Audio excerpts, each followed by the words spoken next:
नमस्कार, वेदांता क्लासमध्ये आपल्या सर्वांचं स्वागत आहे। आपण पाहत आहोत मराठी व्याकरणमध्ये शब्दांच्या जाती। काल आपण नाम हा प्रकार बघितलेला आहे। आज आपण दुसरा प्रकार पाहणार आहोत, सर्वनाम। बघा तर सर्वनामची आपण व्याख्या जाणून घेऊया। नामाऐवजी वापरल्या जाणाऱ्या शब्दाला सर्वनाम असे म्हणतात। तसंच या सर्वनामचे आणखी 6 प्रकार आहेत। त्याचा पहिला प्रकार आहे पुरुषवाचक सर्वनाम। बघा तर त्याची व्याख्या, बोलणारा स्वतःच्या नावाऐवजी जी सर्वनामे वापरू शकतो त्यांना पुरुषवाचक सर्वनामे म्हणतात।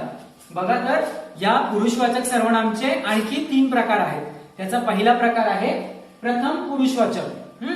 प्रथम पुरुषवाचक मध्ये काय आहे तर मी, आम्ही, स्वतः आणि आपण।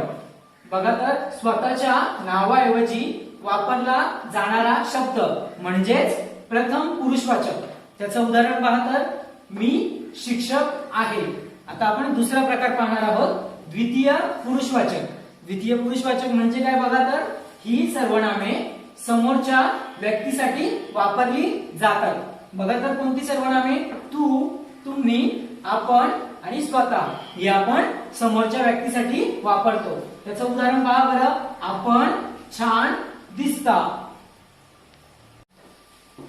आपण आता पुरुषवाचक सर्वनामचा तिसरा प्रकार पाहणार आहोत, तृतीय पुरुषवाचक। बघा तर जो आपल्या समोर नाही त्याच्याबद्दल आपण बोलतो अथवा लिहितो ते सर्वनाम तृतीय पुरुष असते। बघा तर कसं, तो, ती, ते किंवा त्या हे शब्द आपण वापरत असतो। बघा तर त्याचं उदाहरण, तो आजारी होता। असे आपण प्रथम पुरुषवाचक, द्वितीय पुरुषवाचक आणि तृतीय पुरुषवाचक असे प्रकार आपण बघितलेले आहेत। आपण आता पाहतोय सर्वनामचा दुसरा प्रकार, दर्शक सर्वनाम। बघा तर जवळच्या व लांबच्या घटकाचा निर्देश करताना त्या घटकाच्या नावाऐवजी हा, ही, हे किंवा तो, ती, ते यांचा वापर केला तर ती दर्शक सर्वनामे होतात। बघा तर त्याची उदाहरणं, तो शिक्षक आहे। तसंच त्याचं दुसरं उदाहरण, हा हत्ती आहे। आणि त्याचं तिसरं उदाहरण आहे, ती मुलगी आहे। इथे आपण दर्शक सर्वनामे वापरलेली आहेत, तो, हा आणि ती असे आपण 3 इथे दर्शक सर्वनाम्यांची उदाहरणं वापरलेली आहेत।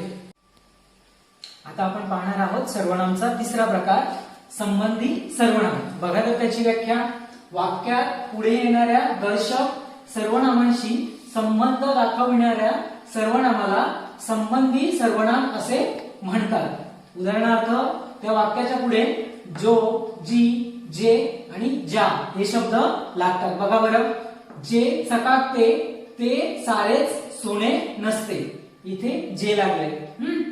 जो तळे राखील तो पाणी चाखील, म्हणजे बघा इथे पण जो लागलेला आहे। इथे दोन्ही वाक्य वेगवेगळे आहेत। इथे चकाकते ते सोने नसते, इथे कसं आहे तळे राखील आणि पाणी चाखील हे दोन्ही वेगवेगळे वाक्य आहेत, ते एकत्र आलेले आहेत आणि त्यांची सुरुवात जोडणी झालेली आहे। तर याच्यासाठी संबंधी सर्वनामसाठी टीप आहे। टीप काय आहे बघा बरं, ही सर्वनामे मिश्र वाक्यात येतात। बघा बरं, मिश्र वाक्य आहेत ना, 2 वाक्य एकत्र झालेले आहेत। आणि दुसरी टीप आहे त्याच्यासाठी, ही सर्वनामे गौण वाक्यात सुरुवातीलाच येतात। बघा बरं, सुरुवातीलाच आलेत का, जो आणि जे असे सुरुवातीलाच येतात।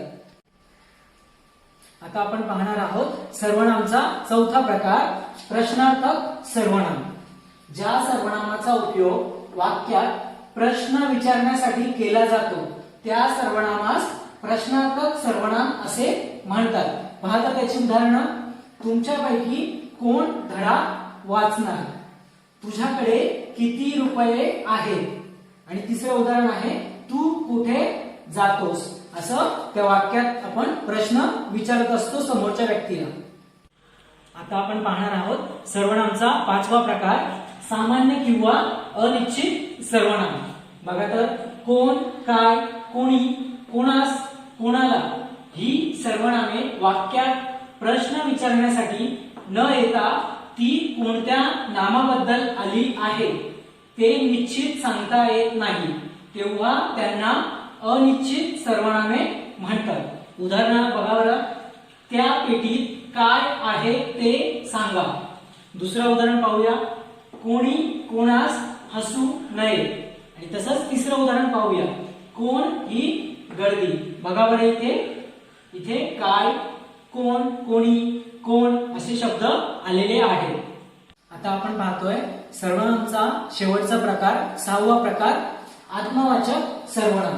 बघा तर एकाच वाक्यात आधी आलेल्या नामाचा किंवा सर्वनामाचा पुन्हा उल्लेख करताना ज्या सर्वनामाचा उपयोग होतो त्याला आत्मवाचक सर्वनाम असे म्हणतात. बघा उदाहरण, मी स्वतः त्याला पाहिले. तू स्वतः मोटार चालवशील का? तो आपण होऊन माझ्याकडे आला. आणि चौथं उदाहरण आहे, तुम्ही स्वतःला काय समजता. आता आपण पाहूया मराठीत मूळ 9 सर्वनामे आहेत. मी, तू, तो, हा, जो, कोण, काय, आपण, स्वतः या मूळ सर्वनामांपैकी लिंगानुसार बदलणारे 3 सर्वनामे आहेत. तो, हा आणि जो. त्यामध्ये पहिला आहे तो. तो, ती आणि ते असे त्याचे 3 प्रकार आहेत. दुसरा आहे हा. हा, ही आणि हे असे त्याचे 3 प्रकार आहेत. तिसरा आहे जो. जोचे 3 प्रकार आहेत. जो, जी आणि जे असे हे 3 आणि त्यांचे 3 प्रकार. आता आपण पाहूया मूळ सर्वनामांपैकी वचनानुसार बदलणारी 5 सर्वनामे आहेत. कोणती ती पहा बरं. मी, तू, तो, हा, जो आणि इत्यादी. तर मग पहिला प्रकार आहे मी. मी म्हणजे आम्ही. दुसरा आहे तू, तुम्ही. तिसरा आहे तो. तो, ती, ते हे एकवचनासाठी वापरले जातात. आणि ते, त्या, ती हे अनेक वचनासाठी वापरले जातात. दुसरा प्रकार आहे हा. हा, ही, हे एक वचनासाठी वापरले जातात. तसेच हे, ह्या आणि ही हे अनेक वचनासाठी वापरले जातात. तसाच 5वा प्रकार आहे जो, जी, जे हे एक वचनासाठी वापरले जातात. आणि जे, ज्या, जी हे अनेक वचनासाठी वापरले जातात. आज आपण पाहिलेला आहे व्याकरणाचा शब्दांच्या जातीपैकी दुसरा प्रकार सर्वनाम. नमस्कार, वेदांता क्लासमध्ये आपणा सर्वांचं स्वागत आहे. आज आपण पाहणार आहोत शब्दांच्या जातीपैकी तिसरा प्रकार विशेषण. बघा तर नामाबद्दल विशेष माहिती सांगणाऱ्या शब्दास विशेषण असे म्हणतात. बघितलं, आता त्याचे आपण उदाहरण पाहूया. पहिलं उदाहरण आहे चांगली मुले. दुसरं उदाहरण आहे काळा कुत्रा. आणि तिसरं उदाहरण आहे 5 टोप्या. त्याच्यामध्ये बघा तर विशेषण काय काय आहे. चांगली, काळा आणि 5 असे 3 विशेषण आहेत. चांगली, काळा आणि 5. आणि विशेष्य आहेत पिशवी, कुत्रा आणि टोप्या. पिशवी, कुत्रा आणि टोप्या. किंवा आणखी विशेषाची आपल्याला उदाहरणं आहेत मुले, कुत्रा आणि टोप्या. आता आपण पाहणार आहोत विशेषणाचा पहिला प्रकार गुणवाचक विशेषण. बघा तर नामाचा कोणत्याही प्रकारचा गुण किंवा विशेष माहिती दाखवणाऱ्या विशेषणाला गुणवाचक विशेषण असं म्हणतात. पहा तर त्याची उदाहरणं. पहिलं उदाहरण आहे हिरवं रान. रान आहे ते कसं आहे, हिरवगार आहे. दुसरं उदाहरण आहे शुभ्र ससा. ससा आहे तो कसा आहे, शुभ्र आहे, सफेद आहे.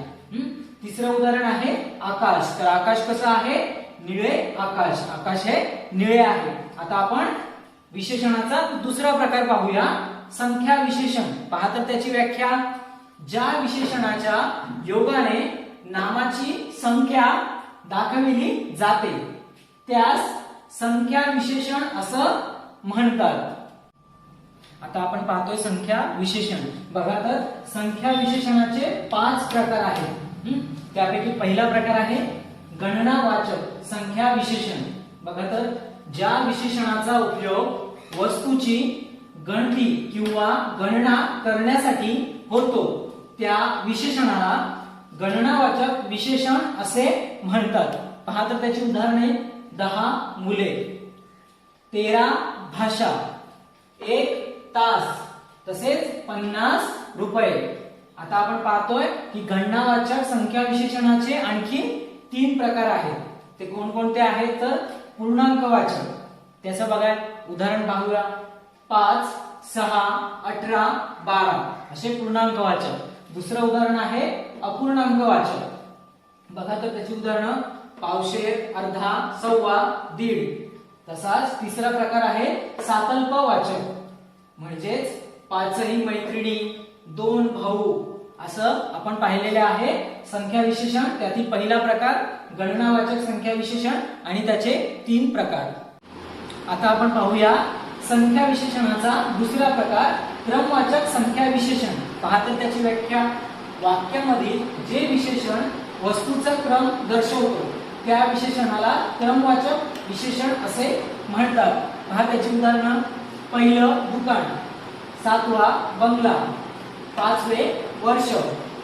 आता आपण पाहूया संख्या विशेषणाचा तिसरा प्रकार आवृत्तीवाचक संख्या. वाक्यामधील जे विशेषण संख्येची किती वेळा आवृत्ती झाली ते दर्शवते त्यास आवृत्तीवाचक विशेषण असे म्हणतात. पहा बरं त्याची उदाहरणं. तिप्पट मुले, दुप्पट रस्ता, दुहेरी रंग. आता आपण पाहणार आहोत संख्या विशेषणाचा चौथा प्रकार पृथक्त्व वाचक संख्या विशेषण. जी विशेषणे पृथक्त्व म्हणजेच वेगळा बोध करून देतात त्यांना पृथक्त्व वाचक संख्या विशेषण असे म्हणतात. पाहता त्याची उदाहरणं. मुलींची 5-5चा गट करा. दुसरं उदाहरण आहे प्रत्येकाने 4-4 प्रश्ने सोडवा. तसंच आता संख्या विशेषणाचा आपण 5वा प्रकार पाहूया अनिश्चित संख्या विशेषण. ज्या विशेषणाद्वारे नामाची निश्चित संख्या व्यक्त होत नाही अशा विशेषणाला अनिश्चित संख्या विशेषण असं म्हणतात. पाहूया त्याची उदाहरणे. काही मुले, थोडी जागा, भरपूर पाणी. आता आपण पाहणार आहोत विशेषणाचा तिसरा प्रकार सार्वनामिक विशेषण. सर्वनामापासून बनलेल्या विशेषणाला सार्वनामिक विशेषण असे म्हणतात. पहा तर त्याची उदाहरणं. पहिलं उदाहरण आहे हे झाड, दुसरं उदाहरण आहे ती मुलगी आणि तिसरं उदाहरण आहे तो पक्षी. आपण विशेषण आणि विशेषणाचे प्रकार बघितलेले. आता आपण पाहूया मी, तू, तो, हा, जो, कोण, काय ही सर्वनामे अशा वेळी नेहमीच मूळ स्वरूपात न येता सर्वनामास विभक्तीची प्रत्यय लागून त्यांच्या रूपात पुढील प्रमाणे बदल होतो. तो बदल कसा होतो आपण पाहूया. मी मध्ये बदल होतो माझा आणि माझी, तू मध्ये बदल होतो तुझा, तो, त्याचा, आम्ही मध्ये बदल होतो आमचा, तुम्ही, तुमचा, ती, तिचा, हा मध्ये बदल होतो असा, असला, इतका, एवढा, अमका, तो मध्ये बदल होतो तसा, तसला, जितका, तेवढा, तमका, जो मध्ये बदल होतो जसा, जसला, जितका, जेवढा, को मध्ये बदल होतो कोणता आणि केवढा. अशा प्रकारे आपण विशेषण पाहिलेलं आहे.